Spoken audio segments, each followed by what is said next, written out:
so much for joining me today. So the idea of this interview is that my company, Energy Rise, I want to bring mindfulness in as many different techniques as possible to as wide an audience as I can reach. Some people just jump straight into the experience, and I feel that some people need to understand the workings of the brain and the benefits of what's happening when they do their mindfulness practice. So for the audience, I'm joined by Tamara Russell, who is a clinical psychologist, a martial artist, and a neuroscientist. It is helpful for us to be more aware of our bodies, whether that's around food that we eat, or how well we've slept, our energy levels, or how we're feeling emotions in our body, or our musculoskeletal system, and kind of taking care of the vehicle. It is helpful for us to train our brains because our attention is very scattered. We can't really pay attention for more than 3 minutes, or less than that even now in our modern world. And this is a problem if we want to have deep understanding of issues or deep relationships and connections to one another. And it's clear that when we look at this intersect in the brain between attention and emotion, this is what allows us to have great relationships with ourselves, with others, and with the world. And when attention is poor and emotions are all over the place, we're just in this kind of me, self-identified place. That's not really helpful for our world at the moment. Can we go into maybe some movements and mindfulness that people can do in their everyday life, and to kind of experiment and show people some movement that's easy to achieve and doesn't have to be something that is completely kind of new to people, and realise you can bring mindfulness into kind of everyday movement? Be great. Yeah, great. So part of my approach is very practical applied mindfulness, and if you're working with the moving body as your training tool, then every movement is an opportunity to train the mind. So we could start with something quite simple. If you're sitting at your desk, for example, maybe if you're on the bus. I work with students, and they're often working in the library, kind of hunched over the books or the laptops nowadays, I suppose. Yeah.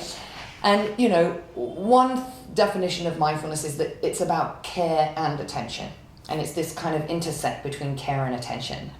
So I often start by saying, well, let's just deal with the care bit first. Mm-hmm. I mean, sometimes we just need to take care and, leave the attention training till afterwards. So, if we went to a shoulder roll, and we just started to move the shoulders in quite a slow way, this would be the care part of mindfulness. We're saying to the body, I love you. I see that my shoulders were up around my ears, so I'm just going to introduce a wee bit of movement to see what I can discover about the state of my body right now.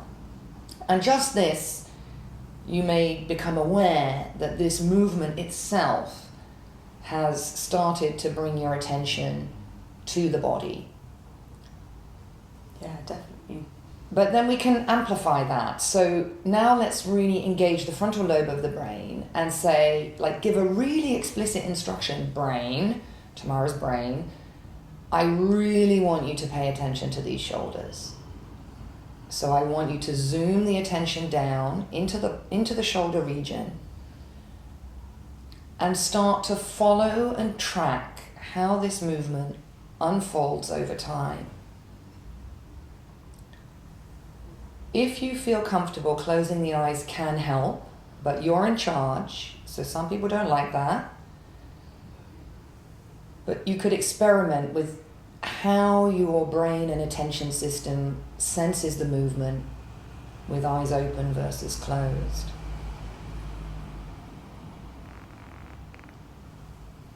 And when I'm doing this training attention, I really want to go into the distinctions between forwards, up, back, and down. And actually discovering that this is not one move called a shoulder roll. It's actually a shoulder roll that's comprised of, at a minimum, 4 separate movements. One of them is forwards. Freeze there. What does that sensation feel like? One of them is up. How does that feel? One of them is back. How does that feel? And one of them is down. So a few things are happening there. We are de-chunking a big block of movement, which we call the shoulder roll, into its segments. And this is what we want to do with our emotional habits as well. We see a big chain of reactivity and we think that it's all one big thing. But when we go slow and we pay attention deliberately on purpose and watch things unfold, we see that there's more details. There's segments. Something follows something follows something. And then let's just come and pause and see what's in the body when we stop.